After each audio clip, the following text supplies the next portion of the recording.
Hindi ako sanay magtanggal.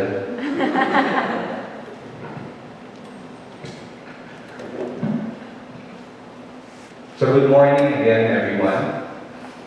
First of all, I would like to thank our medical director, Dr. Saturnino Javier, for gracing today's event, Dr. Pichi Lau for introducing Dr. Giselle, Dr. Marion, Dr. Joey, Ms. Bernadette Sembrano, and of course our section head, Dr. Janice Kawili, for all their kind words about the book.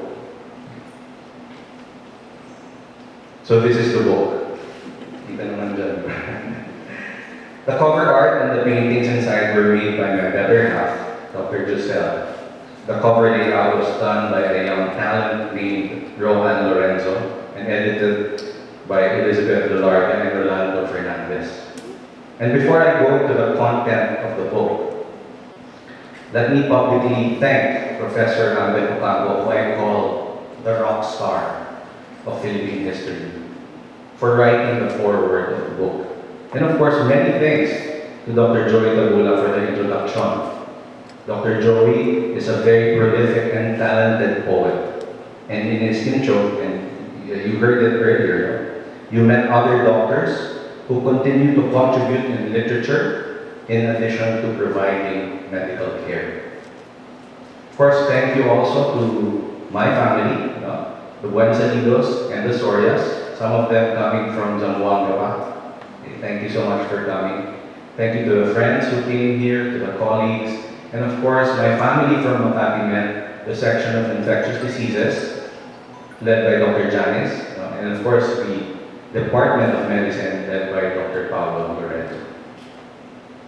Now on to the book. For today, I will go through the table of contents to give you a taste of what the book holds. Medyo maliit, pero sasabihin ko naman. So let's start once upon a time. Naalala niyo pa ba yung once upon a time? Wala pang pandemic. Naalala niyo ba kung paano tayo bubuhay noon? Naalala niyo ba kung paano nagsimula yung pandemya? At paano unang kumalat yung pandemya? So the first poem of the first chapter, entitled Bulaga sa Bagong Taon, will help us remember. The second poem of the first chapter, Unang Pagdagsa, talks about the first wave. Do you guys remember the first wave? I do, because it was the worst wave. Even though it was a small one, if you look at the DOH graphs, the first wave was actually and but we were actually overwhelmed. Okay, we went home 10 p.m. parang ganon, very overwhelmed. But we survived, although we did lose some people along the way. So the third poem, represented by the painting, yung puti, I think it's this one, talks about the long and hard lockdowns that the Philippines had. So aside from becoming plantitas, what else did our locked-up kababayans do? Paintings, Sino ba dito naging plantita? And I know my wife did become one. And then, ako ba dapat o tayo? Talks about selfishness versus selflessness amidst the many restrictions and rules during the pandemic. Pangalawang alon, kailangan humina, represents the second wave of the pandemic, and it was followed by a third, a fourth, and even a fifth wave. And that painting, actually these are reproductions. These are not the original paintings are even more, colorful and vibrant. But that painting, shows how tired and weary the frontliners became and have become because of this pandemic, but never giving up, as shown by that painting. And then, hanggang kailan is a question that I'm sure each one of us have asked ourselves at some point during the pandemic. In that poem, history actually helps us answer the question. And then there's this limerick, Pananga is a limerick. It's a very short poem na medyo slightly amusing. Ewan ko kung ma-amuse kayo. But it's about the famous or the infamous face shield. Although I did wear a face shield and I think it helped at around the time when it was needed. And then regalo sa Pasko, sabay palo, matapos ang araw ng puso, reminds us of a good Christmas during that first pandemic Christmas. But it was followed by a bad post-Valentine surge, if you remember. So it's there. But the other poems deal with variants, boosters, bakuna bubble. But let me highlight yung para sa mga kasamahang naging bayan. This poem reminds us of the heroes who left us along the way.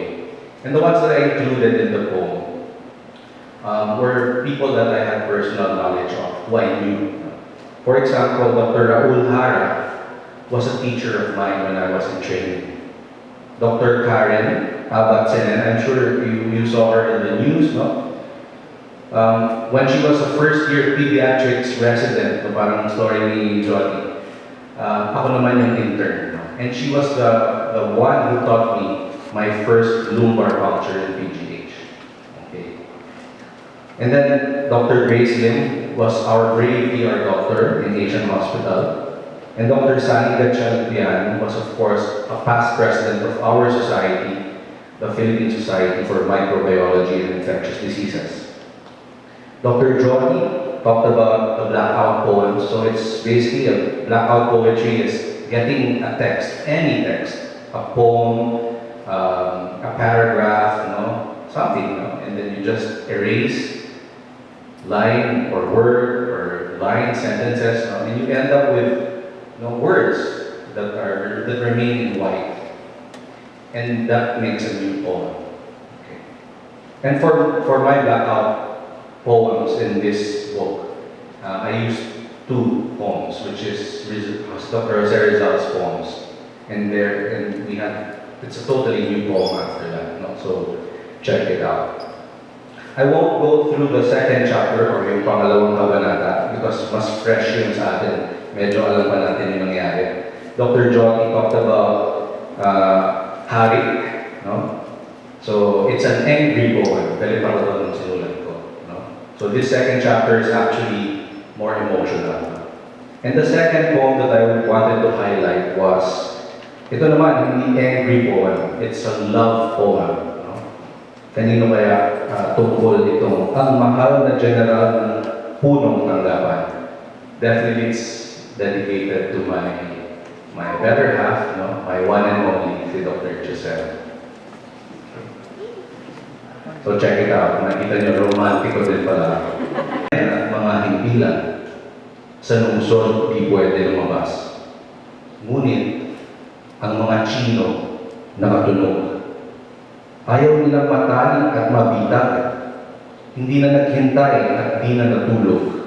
Nagsilayasan kahit labag. Sayang na sayang talaga. Pagkat sumama sa tao ang mikrobyo. Kung napigilan lang sana, naiwasan ang dilubyo. Pagsapit ng Pebrero, dumating na ang karamdaman dito. Una-muna, mag-asawang Chino. Pagkatapos, mga Pilipino. Nagtaguan, nagkaubusan ng kagamitan. Maskara at paglinis ng kamay o alkohol. Sabi ng doktor, huwag padala sa katakutan, puso't putak, huwag hayaang mabudol. Pasko, Bagong Taon, at bulkang sumabog, mga pangyayaring grabe talaga. Ngunit mayroon pa palang mga alog, isang korona mambubulaga. So that's how things started, if you remember. Yeah.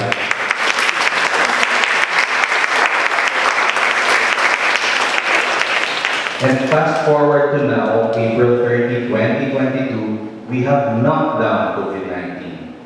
We have relaxed our restrictions again significantly, but COVID has not yet been knocked out.